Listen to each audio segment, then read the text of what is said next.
Mga kapuso, it's another special episode here on the pod as we are joined by a history maker here in the Philippines. She is the very first Filipina Olympic rower, qualified in Korea. Now she is on her way to the Paris Olympics, Miss Joanny Delgaco. On this episode of Game on the Podcast. Iyak ako ng iyak. Ito pa yung nakasama ko sa hip ko. Sobrang bigat. Push lang talaga ako sipa. 250 meters. Doon ko sila nakuha. Legit Olympian ka na.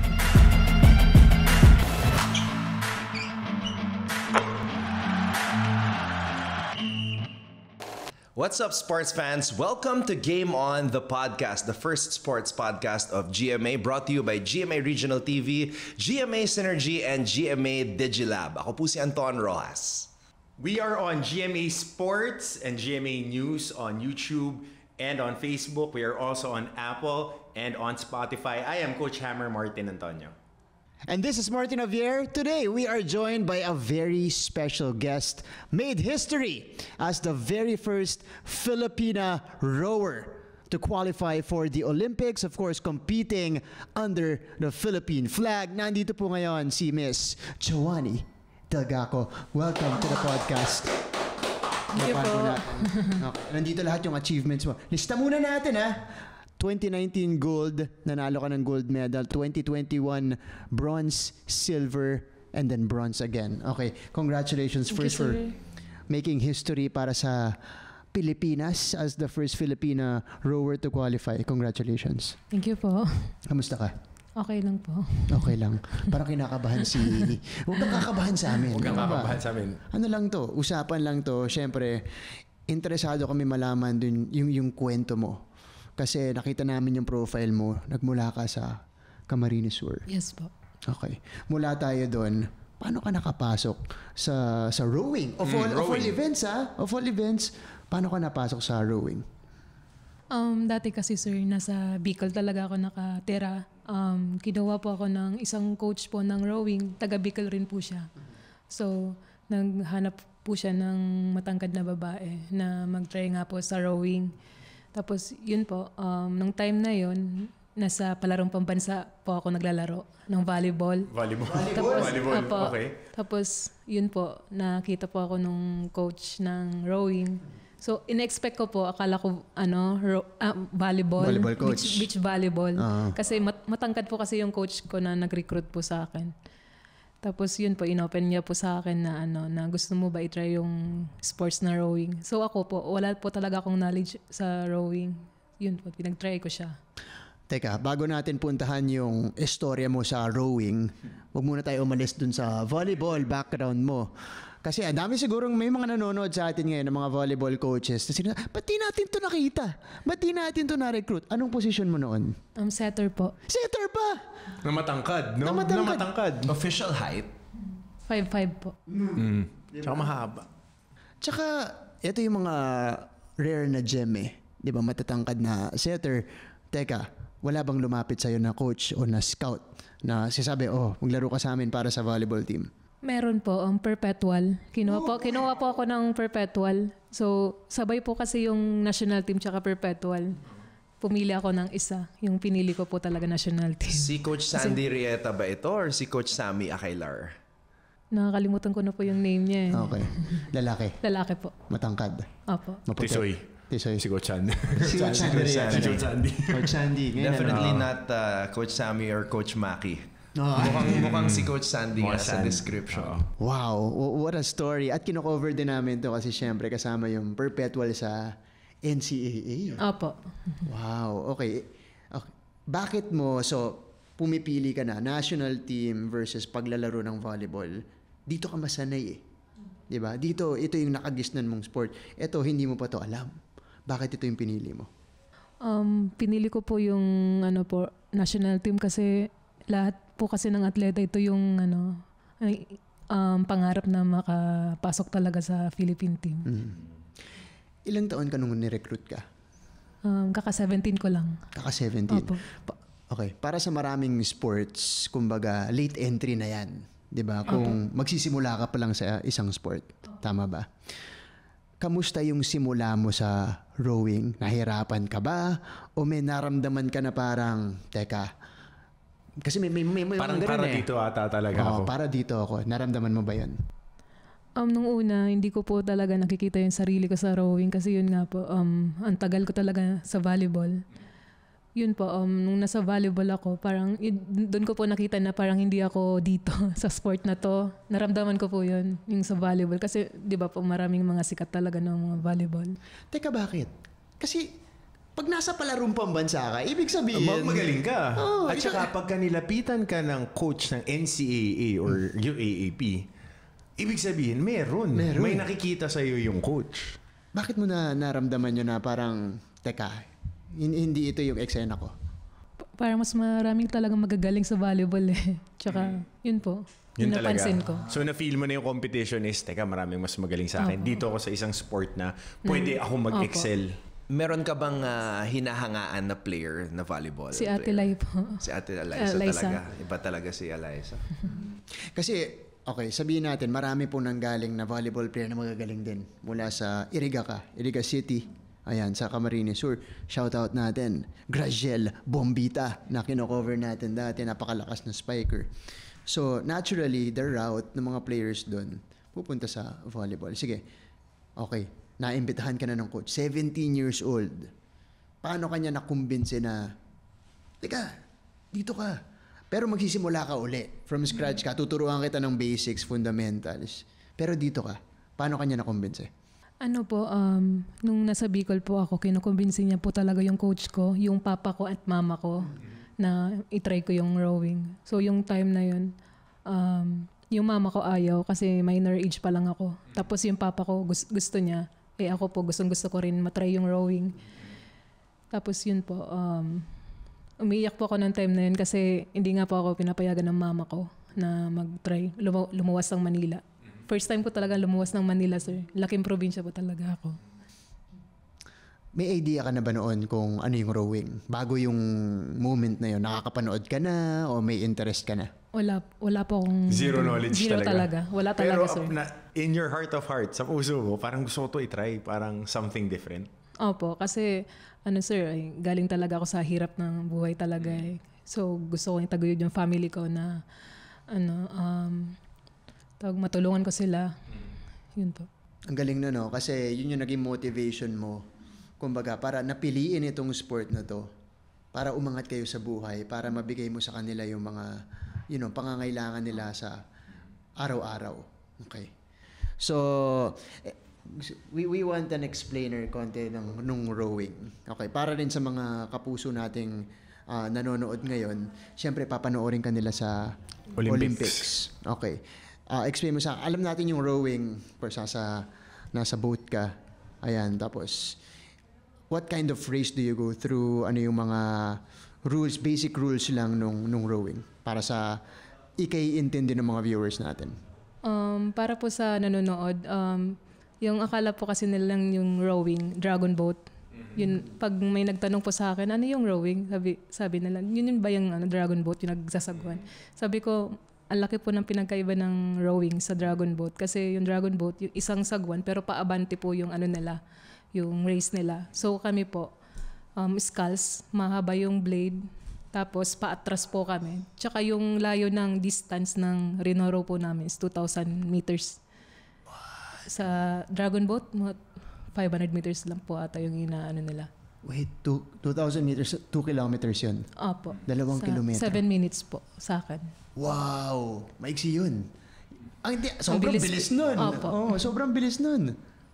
Power endurance po kasi kami, yung sports namin. Okay. Teka. Hindi imagine ko nakatalikod. Full Sumisipa effort. po kami. Sumisipa kayo. Opo. Full effort. Okay, anong klaseng training yung ginagawa nyo dito para... Siyempre, hindi lang yung actual activity na rowing, nag-extra ka rin, nag-weights ka ba? Opo. May po kami, sir, monthly test po sa takbo sa 5 kilometers. Nasa 13 minutes po. Ilan? 13. 13 minutes yung 5K mo? Okay, nahihiya na ako. Ayoko na ayos na ako. Hindi ko na sasabihin Different animal, same beast. My different gosh. animal. Alam mo yung 13 minutes na yan? Kipchoge pace yan, mga elite top runner, world top runner. Ba't di ka nalang mag-running? Ayoko po. Di ko pa nakita yung sarili ko sa ano. Talaga? Hindi po. 5K? There's 13 minutes? Okay. O sige, tapos... Pero sa oval po kami, sir, tumatakbo talaga. Kahit na, mabilis pa rin yun. Oo. Ito naman, dahil sinabi mo, unang beses mo lumuwas. Opo. Mula sa probinsya sa Maynila, nakakatakot yan. Lalo, 17 ka pa lang, minor ka pa lang. Anong pumapasok sa isip mo no na, teka lang, kasi siyempre, in theory, sasabihin lang sa'yo, oo, dadaling kita sa Maynila. Pag pinoprocess mo yon, okay ka pa eh. Pero pag nangyayari na, kasi malalayo ka sa pamilya mo. Oh, ano yung mga, kwento mo sa amin yung mga na-experience mo nung lumipat ka na? Nung lumuwas po kami sa Manila, wala pa talaga akong pamasahe kami. Wala kaming kapera-pera talaga. So yung coach ko na nag-recruit po sa akin, yun po yung ng pamasahe namin ni Papa para makaluwas. Di ba po pag pupunta tayo sa Manila, yung bag natin, yung gamit natin, traveling bag, maleta. Yung sa akin po, carton yung linagyan ko ng mga damit ko. Yun po. Okay, napaka-inspiring ng kwento na to. Kasi bibihira natin maririnig na at 17 years old, ni-recruit. Siyempre galing siya sa mga hardship sa buhay, hindi siya laki sa yaman, tapos binanggit mo pa na yun pa yung bag mo na pinaglalagyan ng mga damit ko po, carton. Looking back, naisip mo ba na makakarating ka sa puntong to? Yung sa Olympics po. Oo, yan. Dati po, nangangarap lang po talaga ako. So, yun po, nung nakapasok na ako sa team, pinahalagan ko po talaga na sa mga trainings pa lang talaga. Doon, seryoso talaga ako, araw-araw. Nung unang dating ko pa lang po, yun, mag-start pa lang po ako mag-try out. May height, po kasi kami, height, basihan kami, opo. So, sabi ng coach ko, maliit daw po ako sa height ko. Kasi 5'7" sa babae po, pataas. Tapos sa lalaki po, 5'11", pataas din yung height. So, yun po, parang hindi daw po ako pasok sa height requirements. Tapos, yun, kasama ko pa po yung papa ko. Tapos nakiusap siya sa coach ko na kung pwedeng mag-try ako. Sabi ko po sa papa ko, kung hindi ko kaya, umuwi na lang tayo ng Bicol. Yun sabi ko sa papa ko. So paano nagawa ng paraan na makapasok ka? Kahit po weekend, nagtitraining ako eh. Monday to Sunday po ako nagtitraining. Araw-araw po. Isipin niyo po, 3 times a day po kami nagtitraining sa isang araw. 3 times a day? Opo. Kailan to? Monday to Saturday. Tapos, 3 times umaga, a day. tanghali, midday? 4 a.m., tapos 8 a.m., tapos 2 to 6 p.m. ng gabi. Wow! Okay. 3 beses. So talagang dedication, talagang dinaan sa hard work. Bago ka nakasampa sa national team. Yes po. Okay. Joanny, alam mo, na-inspired ako sa kwento mo kasi marami na kaming na-encounter na athletes. I will give some examples na parang ganyan din yung kwento nila. Reynam Batak, basketball player, Cagayan de Oro, wala pang 5,000 yung pera niya nung pumunta siya from CDO to Manila. Ngayon nasa PBA. Calvin Oftana, nanggaling sa Dumaguete. Naalala ko, nung kinuwento niya sa akin yung buhay niya, sabi niya, Kuya, nung nasa dorm ako, nakakatingala lang ako sa kisame. Tapos naiiyak siya. Ikaw ba, meron kang moment na, yun nga, galing kang Iriga, tapos nasa Manila ka, meron ka bang moment o kaya breaking point na sabi mo, nako, parang mag-give up na ako. And then na-overcome mo yung moment na yon para makarating ka kung saan ka ngayon? Siguro sir, yung mga pinagdaanan talaga sa buhay, yun yung nakaanot po sa akin, nakabos ng ko. So dati po kasi sir, nung nasa Bicol ako, galing po akong public school ng first year high school. So kinuha po ako ng private school ng second year to fourth year po sa University of Northeastern Philippines ng volleyball full scholarship. So yun po, wala po akong blouse noon, uniform, bigay lang po sa akin yung uniform na yun. Nagtapos ba ako ng fourth year high school, isang blouse, isang palda lang. Tsaka yung sapatos ko, yung ano lang, yung goma na pudpud pa yung ilalim na may butas na. Pero nag-aaral pa rin po ako. Binubuli nga po ako nun, sir, kasi yung uniform ko, kusot-kusot. Tapos dumidilaw na yung ano ko, yung blouse ko. This is real-to-life inspiring stories. Ako, personally, I can't believe what I'm hearing na yung pinanggalingan mo and yung kwento mo, feeling ko, kailangan pang mas marami pang makarinig. Yeah. At mas marami pang makaalam. And the people should aspire to be like that. Dahil mahirap yun na pupunta ka ng Manila, kayo lang ng tatay mo, hindi mo alam saan manggagaling yung tulong, di ba? Sige, Joanie, naalala mo ba yung pinakaunang... yung moment mo na sinabihan ka ni coach na after mo nung 10-month tryout na yon, Joanie, pasok ka na sa team. Naalala mo ba yung moment na yun? Opo.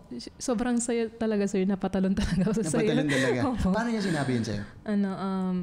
Sabi niya po sa akin, ito, sikasuhin mo na yung ano mo, may medical ka na, yung ATM. Ito, sikasuhin mo na to. Sobrang saya talaga. Galing. Okay. Yun yung lahat ng pinaghirapan niya. Hindi madali. Dumaan siya sa butas ng karayom. Muntik na siyang hindi makasama dahil dun sa height requirement. Tapos ang ending, you became part of the team. So, Joanie, ito na. Naramdaman natin yung saya mo nung finally sinabi sa'yo ni coach na kasali ka na sa team, party ka na ng national team. Pero syempre, meron ka mga competition na sasalihan dito. Naalala mo, kwento mo naman sa amin yung pinakaunang competition na nasalihan mo, na competitive talaga. Kailan at saan yun? Sa Thailand po, Asian Junior, 18 below. Yun po. Wala pang 1 year po, nag-medal na po ako. Talaga? Opo. Wala pang 1 year. Kailan to? 16 pa po. 2016. Okay. Anong napalano naman dun? Bronze po. Pero Asian po yun, marami pong may China, may Japan, Hong Kong. Okay. Naka-bronze medal ka kagad, pero bago yung competition na yun, syempre una mo yun. Di ba? Una mo yun, tapos you'll be out there. Meron ka na bang nasalihan ng mga local? Wala pa noon. Hindi pa? Na competition? Wala pa. Wala po. Legit yun ang pinakauna mo? Yun po, pinakauna Unang po. sabak, bronze medal. Opo. So, Hindi ako doon impressed. Mas impressed ako, pinakauna mong competition, Asian level agad. Tapos naka-bronze ka kagad. Sige, kwento mo sa amin, may kaba-kaba bago yung competition na yun. Kasi syempre, alam natin sanay ka mag-volleyball. So alam natin na sanay ka dun sa mga game na intensity at pressure. Pero iba to dahil, kumbaga, mag-isa ka mag-ooperate, tapos mag-isa ka magpo-perform. Kwento mo sa amin yung naglaro sa isip mo nung araw mo na yon bago ka nag-compete. Nung una, syempre kabado po talaga kasi yun po, bata pa ako nung time na yun. 17 ka pa nun? O, 18 ka na? 18 na po. Okay. Kabado pa po ako Kabado. talaga. Normal naman po siguro yun kasi unang competition eh. Pero kailan mo nalaman na, uy, teka, baka po pwede akong manalo dito at mag-medal dito? Kailan mo yun nalaman? At what point nung tournament mo? Hindi ko talaga siya in-expect, sir, na makakamedal ako nung time na yun. Kasi mas maraming experience talaga sa akin yung iba. So ako, wala pa akong 1 year talaga. Yung iba po, mga ilang years na talaga silang nag-grow. Mas experience pa Experience sa'yo. po sila sa akin. Grabe naman yun. phenom. Medyo may konting divine intervention na lumihis ka ng path from volleyball, nilagay ka ng universe dun sa dapat mo talaga na sport, kung saan ka talaga mag-excel at magma-maximize yung talent mo. Yes. Kinabahan ka ba? Na-intimidate ka ba dun sa mga... Kasi Asian level to, guys. Asian junior level. Diyan nakukuha yung mga next Olympians, next mga pinupondohan ng mga NSAs nila and companies na pupunta to the next phase. Kasi dyan nasasala lahat. SEA Games ka, kinakabahan ka ni. Okay. Ito. Gusto kong mas ma-visualize mo. Nung nandun ka na, nakita mo, uy, puro ibang bansa. Ayan, kinakausap mo ba sila? O ikaw ba, kumpiyansa ka nung mga time na yun? Tahimik lang kasi ako talaga, sir. So, minsan nag-a-approach ako sa kanila. Kinakausap ko sila. pag wala na sa competition. Pag wala na. Pag tapos na. Na-intimidate ka ba nung nakita mo sila unang beses? Hindi po. Nung unang nakita ko sila, excited ako sir na maglaro. Opo. Wow. Okay. Prepared 2019, dito ginanap yung SEA Games. At dito ka unang nakilala because this was when you won your gold medal for lightweight double sculls. Paano nagbago yung buhay mo nung nakamit mo yung gold medal? Laking tulong siya sa akin, sir, kasi SEA Games yun eh. And unang competition ko siya na nakatulong talaga para sa akin na sa family ko. Doon din ako nagbigay talaga na doon nakaano na po ako ng lupa yung time na yun. Nung nanalo po ako sa SEA Games, yun po, lupa po yung nabili ko nung time na yun. Siguro nakatulong no na dito lang sa Pilipinas yung SEA Games. Opo, kasi home court po eh. Naramdaman mo ba yung, o anong klaseng suporta yung, nung naglalaro ka na, yung nakuha mo mula sa mga Pinoy fans? Kasi lahat ng event ata, no, basta may Pinoy. lahat ng alam mo. Alam. Opo, marami pong pumunta nung competition namin sa Zambales po kasi ginanap yung rowing po. Kasi yung mga Asian Championship, pag hindi dito ginaganap, syempre hindi sila nakakapanood doon. Ikaw, gusto ko malaman yung naramdaman mo nung teka, may audience. May crowd. May pumapalakpak, malakas yung nag-cheer para sa'yo. Ikinaangat ba yun ng confidence mo? Yes po, kasi sa finish line nandun yung parents ko eh. Bago mag-start, syempre, kahit naman po sino sa atin, pag parents talaga, di naman po tayo magpapakahirap or magtatrabaho kung di rin para sa sarili natin, diba? Tsaka sa pamilya. Tsaka nakakatuwa, no? I mean, you saw them at the finish line. They were the ones who helped you come here from Iriga to Manila. Tapos nabigyan mo sila ng lupa. Opo. So grabe, respect to you. And hopefully, this inspires everybody, all of the athletes who come from the province na hindi nila nakakalimutan yung mga tumulong sa kanila, yung mga nagmamahal sa kanila, at kung saan sila nanggaling. Galing. Kung ako, kalaban mo nung araw na yon, at na-inform ako na nandun yung nanay at tatay niya sa finish line. Ready ka na mag-second place? Hindi, okay na ako. Sabihin ko, sige na po. Paglalabanan na lang po natin, silver. Okay na ako second place. Kaya lang, nung 2021, sa Hanoi na yung SEA Games. Ano naman yung pagkakaiba na nag-compete ka sa home court, ngayon naman sa Hanoi? Nung time na yun, nung nag-silver tapos bronze ako sa Vietnam, nung time na po yan, nawala po ako ng 7 months sa rowing. So nag-apply po ako sa Philippine Navy po noon. Nag-schooling ka muna? Hindi po. Nag-apply po ako. Nag-exams, lahat, medical. Yun po. So, 7 months ako nawala.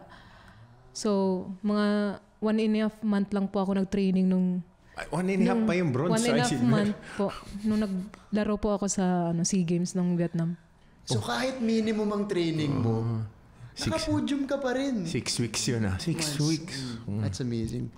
Grabe. So wala ka nun, hindi ka condition. Condition ka naman, pero syempre hindi yung full training plan. Training ka. Yun po, sabi ko nga po sa coach ko na hindi na po ako maglalaro kasi alanganin din po yung ko kasi yung tagal kong nawala. So, yun po, sabi ng coach ko, hindi daw po pwede kasi may team event ako. Kasi may quad, yung apatan, tapos dalawahan. Hindi po pwedeng wala ako doon kasi maraming event na mawawala. Teka, malaking desisyon yun yung i-put off mo yung pagtitraining mo. Kasi syempre, lalo, magko-competition, bakit ka nagdesisyon mag-enlist para sa Navy at i-put off yung training mo? Kasi interested ako doon kasi syempre, that's a big sacrifice for an athlete. Okay. Bakit naging ganun yung desisyon mo noong time na yun? Kasi po, sa pagiging atleta, hindi naman kasi tayo habang buhay malakas eh. Kaya yun po, nag-apply ako ng Philippine Navy para may fallback ako. Kasi yung maging part ka ng AFP, lifetime yung mo, trabaho mo. Kahit mag-retired ka, pensionado ka. Pensionado, okay. Bakit Philippine Navy yung napili? Dahil malapit sa tubig? Ganon? Hindi po. Marami pa akong in-applyan po. Nag-apply po ako ng Coast Guard, Philippine Army, Navy. Pero doon pa ako pinalad sa Navy. Sa Navy? Opo. Wow, okay. So 7 months, tapos may natitira ka na lang, sabi mo? 1.5 months. anong klaseng training ang ginawa mo nun? I'm assuming medyo rush to yung programa na yun. Bakbak talaga. Opo, kahit po linggo po yung pahinga kasi namin. Di-training pa rin po ako kahit Nag-training linggo. ka pa rin. Wala na po akong pahinga buong week talaga. Okay. Iba syempre, kunwari, iba ang kumpiyansa mo as an athlete kung full ang preparation mo. At iba kung limitado lang. Naka-apekto ba yan sa confidence mo at sa pagpa-perform mo? No? Kahit, sige, sabihin mo naka-medal ka, apektado ba yan? Napansin mo ba yung performance mo?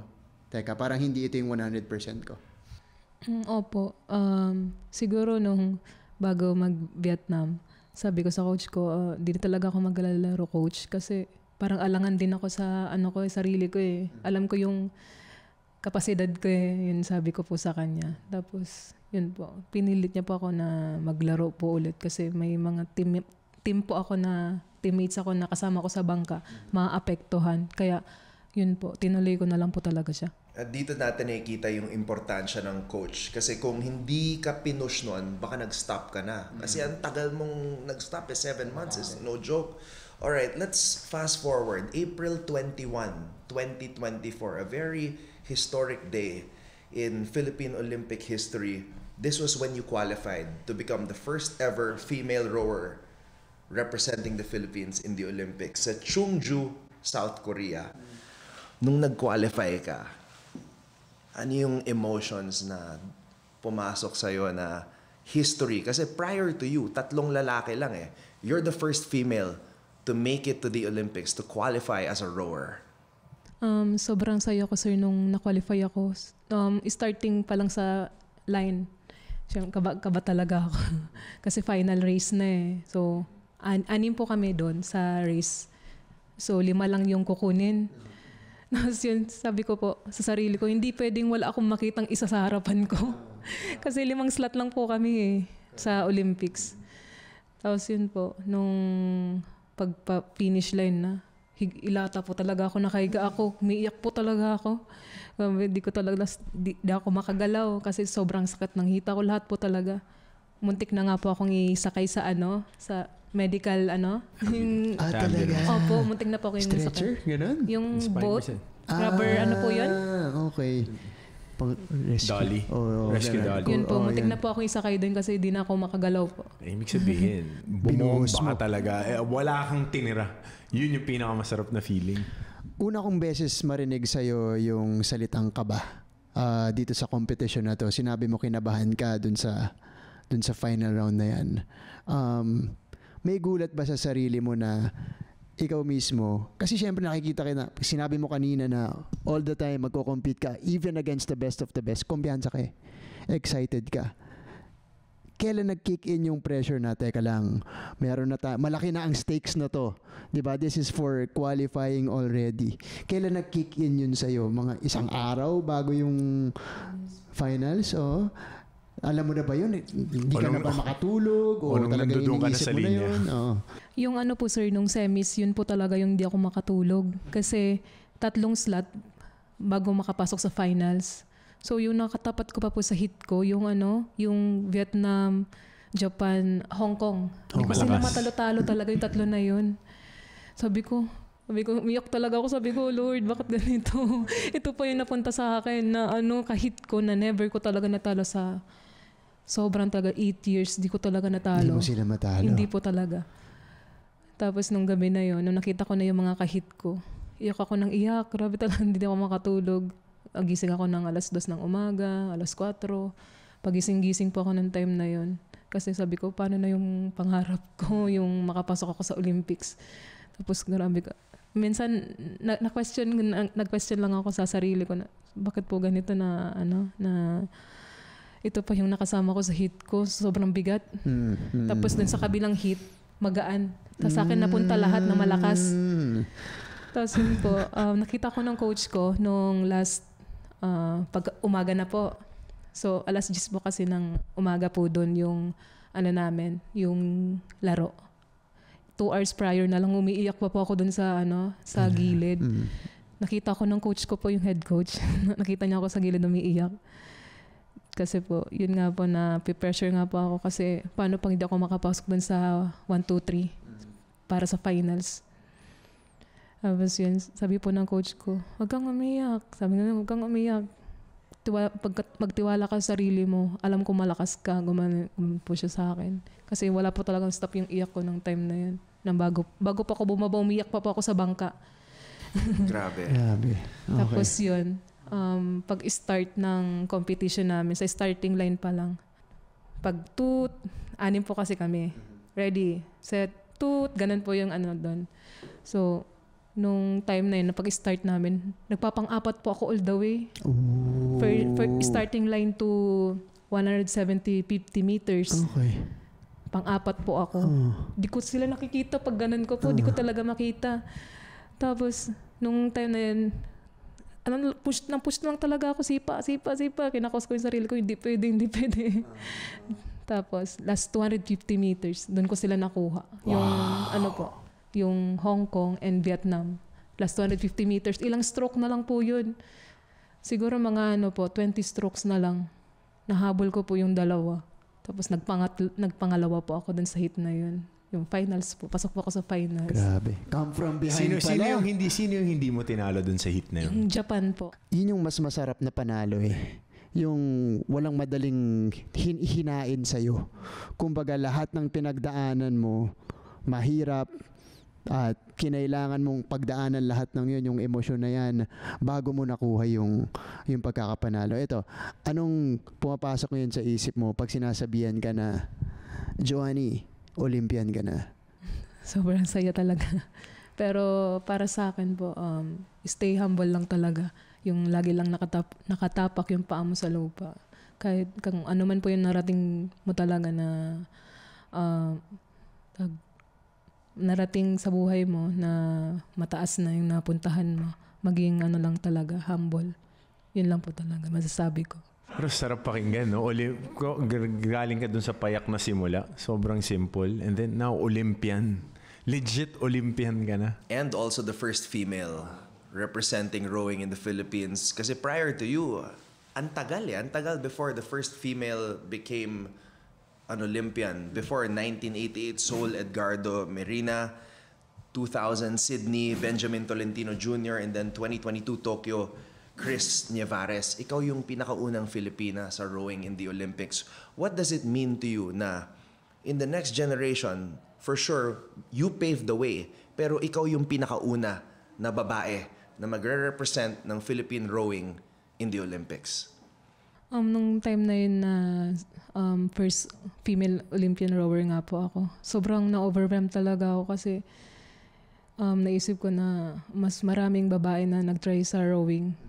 Pero ako po yung pinalad talaga na na makapasok sa Olympics na first female talaga po. Yun po. Start 1989 to 2024 po. Nag-start yung rowing. Ngayon lang po, ako lang po talaga yung babae na nakapasok. Okay. Ito, pakiramdam ko, magkakaroon to ng Heidelin Diaz effect. Before weightlifting, kokonti yung sumusubok nito, ngayon mas marami na. Dahil na-inspire. Ang dami na. Sobrang dami. Diba? Dahil kay Miss Heidelin Diaz. Ikaw naman, this is just potential lang. Potential pa lang, pero dahil nakapasok ka sa Olympics, maraming bata dyan, sasabihin, parang gusto kong subukan yung sport na rowing. Bakit mo sa kanila ire-recommenda yung rowing? Marirecommend ko to sa kanila kasi dito nabago yung buhay ko. Natulungan niya yung family ko. Yun, magkasariling bahay, lupa. Dito po nabago talaga. Ilan taon ka na ngayon, Joe? Kaka-26 ko lang po. So, ilang Olympics? 3 Olympic cycle pa. Kaya po siguro After this, 3 pa, di ba? 3. So, 28, 32, 36. So, okay. Nabanggit mo kanina, Joanny, na bumili ka na ng lupa, which is, sabi niyan to, napakatalino na ginawa mo yan. At your age, early 20s pa lang, pero talaga nakapag-invest ka na. Kamusta yung lupa na binili ninyo? Meron na bang upgrade yun? Kamusta na rin yung family mo sa Iriga? Sa ngayon po, sobrang saya ng papa ko kasi hindi siya makapaniwala na may anak siyang Olympian. Opo. Tapos, Nagpapasalamat po siya sa akin kasi ang tagal po kasi namin nangupahan. 31 years kami nangupahan. Ngayon lang po kami nagkalupat bahay. Actually po, hindi kasi ako mahilig sa sasakyan eh. Hindi. Wala akong hilig, tsaka motor. Hindi, yung tatay mo? Di rin siya Hindi rin siya. motor. Okay. So, sa ngayon po, parang gusto ko business, yung inaano ko po. Coffee shop, ganun. That's how you aspire. Okay. Ano na yung travel bag mo ngayon? Ano na yung travel bag mo ngayon? Madami nun. At least tama. Hindi ko na mapili. Nakakapili na siya ngayon. Pero at least nga, di ba? Nakikita natin yung progress now. If you put in the work, pagka talagang kaya, aangat at aangat ka pagka nilagyan mo ng sipag.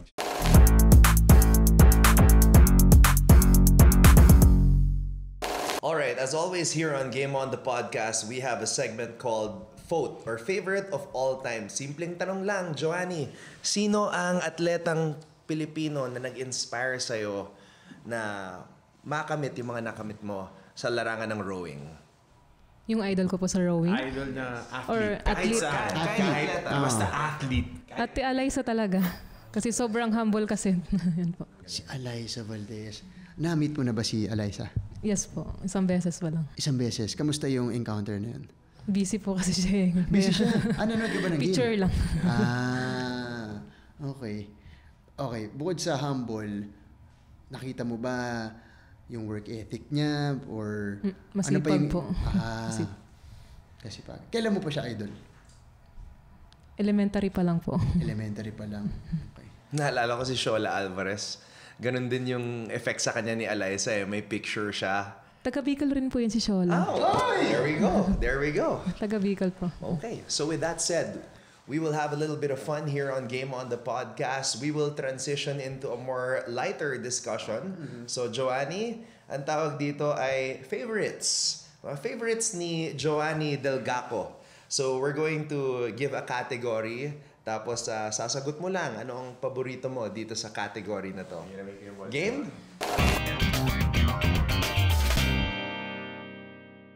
Ano ang paboritong school subject ni Joanny Delgaco? Mathematics po. Math. Good. Kaya compounding investment agad. Yung buy. Favorite food? Adobo. Adobong. Manok. Adobong manok. Adobong manok. Okay. Favorite Philippine destination? Malalim ng isip. Oo nga eh. Kailangan i-qualify natin, hindi kasama yung pag-uwi sa Iriga. Ibang lugar. Pupunta mo para bakasyon. Cebu. Cebu. Okay. Ito, interesado ako dito. Kasi just from experience yung mga athletes na nanggaling sa probinsya, hindi masyado mahilig mag-phone. Pero ngayon, syempre sa panahon ngayon, you need a phone. So, ano yung paborito mong app sa phone mo? TikTok. Parehas kayong tatlo!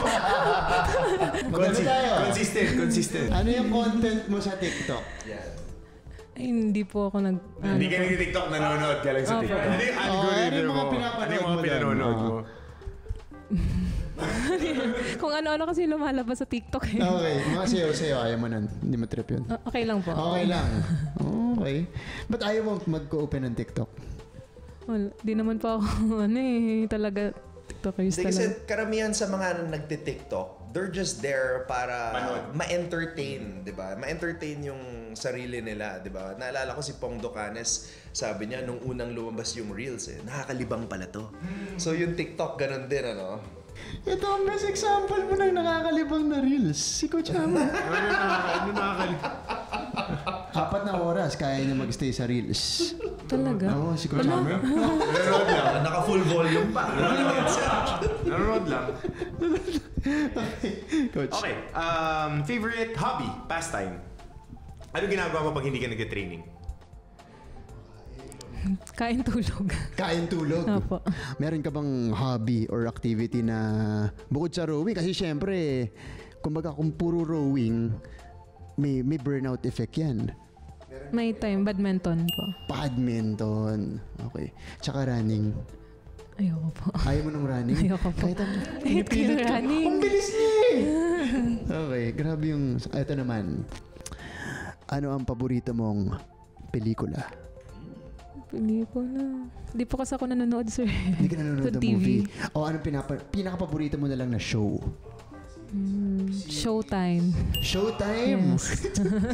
Hindi ka nanonood ng TV pero napanood mo siya sa Especially For You. Pinanood ko talaga siya sa YouTube. Doon si MMD. Ano masasabi mo tungkol sa appearance ni Martin doon? Nung unang pasok ko kanina, sabi ko, ito yung nakita ko doon sa sa Showtime. Siya yung kasama din sa tatlong pinipiling MMD. Ito, may additional question ako dyan.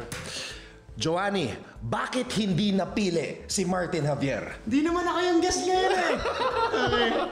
Hindi ko po alam. Para mas mataas yung ni MMD. Standard. Paboritong kanta, meron ba? Meron bang nakaka-hype sa'yo? Sa ensayo o sa competition? Pag sa competition kasi, pa ako. Yung headset po. Love songs. Ooh, ano yung go-to love song mo? Kay City. City.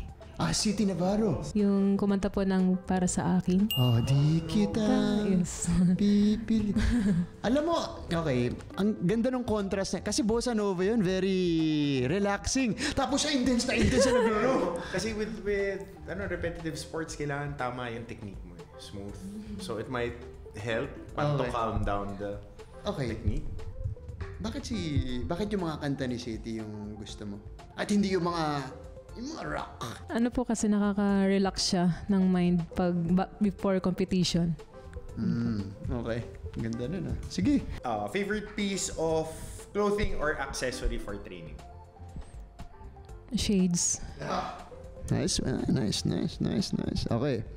Meron ka ba nito? Favorite superhero? Local, international? Darla na lang. Darna! Yan. So, dahil yung parents mo malapit sa iyong puso, pagbalik mo ng Pilipinas from Paris, ano pasalubong mo sa kanila? Siguro po kami. Magpa-Thanksgiving po ako. And lalabas po kami. Gusto ko po sanang mag-ibang bansa. Yun po. Ngayon po, parang kailangan po atang isang parents kasama sa Paris eh. Gusto ko siyang isama yung parents. Sino kasama? Yung papa ko. Galing. Joanny, kasi sa Especially For You, meron 3 searchy, 'di ba? So, magtatanong si Joanny sa atin kahit anong question na gusto niya, tapos sasagot kami isa-isa. Kung sino yung pinaka gusto niya yung sagot, yun ang bibigyan niya ng green flag. Yung tanong ko po sa kanila, bakit po kaya nag-cheat yung mga boys sa girlfriend nila? Okay.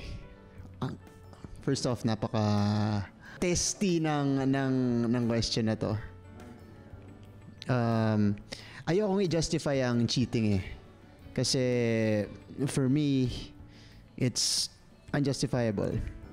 Pero kung magkakaroon ka ng rason kung bakit ka mag-cheat, ako nakikita ko, ibig sabihin, you went into that relationship nang hindi ka pa fully prepared na magkaroon ng long-term engagement with a significant other. Kasi kung fully prepared ka na, tapos ka na dun sa phase mo na nag-explore ka, kumikilala ka ng ibang tao, kumbaga, naalis mo na yun sa sistema mo, okay ka na, secured ka na, settled ka na, hindi ako magmamalinis na you probably will from time to time look at other people, pero lagi kang pupunta dun sa security mo na hindi, meron na akong partner dito na ready kong makasama habang buhay. So for me, if there's a way to justify that act, siguro yun, curiosity, dahil hindi pa sila fully ready to be in a committed relationship. You okay, bro? Brother, you okay? What the hell is this? This is a sports podcast. Well, to start things off, I cannot relate to this because I have never cheated, and I will stand by it also. I will never cheat on a woman. But I do have experience in somebody cheating on me. And I will say this, people have their reasons for cheating. Ako, sasabihin ko na lang na everything happens for a reason. And it's just a matter of counting your blessings and thinking about it from a different perspective. At kung ano ang dapat mangyari, maniwala ka na lang na yun ang mangyayari sa buhay mo. Just trust in God and trust that everything will fall into place. Basta alam mo sa sarili mo na ginawa mo ang lahat, ginawa mo ang tama, nagmahal ka ng buong buo, kahit anong mangyari, okay lang. You'll get through. Ayan, si okay. Coach. Well, bakit pag ako'y magre-react lagi Yes, na I'm interested napapaswerte? in. No. Kasi, men cheat dahil number one, biology lang yan. It's biology. When you take the science about it, men are built to procreate. Ganun yan eh. Men will find reasons to procreate. Yun lang yung yun yung overlying reason yan. Science. No, that's the overlying reason. But cheating is inexcusable ever. Walang reason dapat yan. When you're in a committed relationship, you should be focused totally in that, invested in that. Lahat ng ikaw dapat naka-invest dyan. So, there is no reason to cheat. Kaya ako hindi ko ma-justify yan. That's my answer. I won't justify cheating ever dahil it's not something that you should be doing in anything. And cheating in a person that you love is cheating yourself in giving your everything to that. So it's no excuse. Sa akin, no excuse yan. Pag pinost yung first partner, magbabiral yun. Oh, Biology. Hirap na pumili. Mapipili ko po siguro si Sir Martin. Uy! At least dito kasi nanalo ko. Okay. Yun po. Siya po. Bakit, Sir Giovanni? Yun po, parang hindi pa ready mag-settle sa sa engagement ganun, sa kakasama niya habang buhay. Yun po. Okay. Yeah, come to think of it, Martin was the only one who actually answered Giovanni's question. Wala, sorry, I can't relate. Oo, ako lagi kong excuse science. Okay. This conversation took a weird turn. Okay. Thank you so much for joining us, our first Filipina Olympian rower. Good job.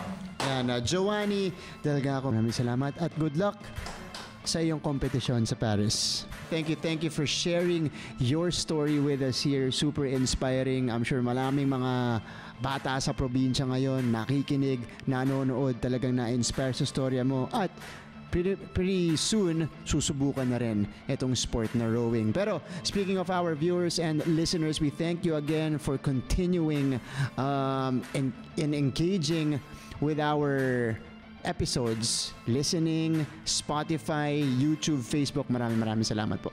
If you enjoyed this interview, you know what to do. Like and follow us on GMA Sports PH on Facebook and YouTube. Thank you again for watching and listening. My name is Anton Rojas. Also, subscribe to the other GMA podcasts available in Apple and on Spotify. Ako po si Coach Hammer, Martin Antonio. And once again, this has been Martin Javier saying thank you for watching Game On the Podcast.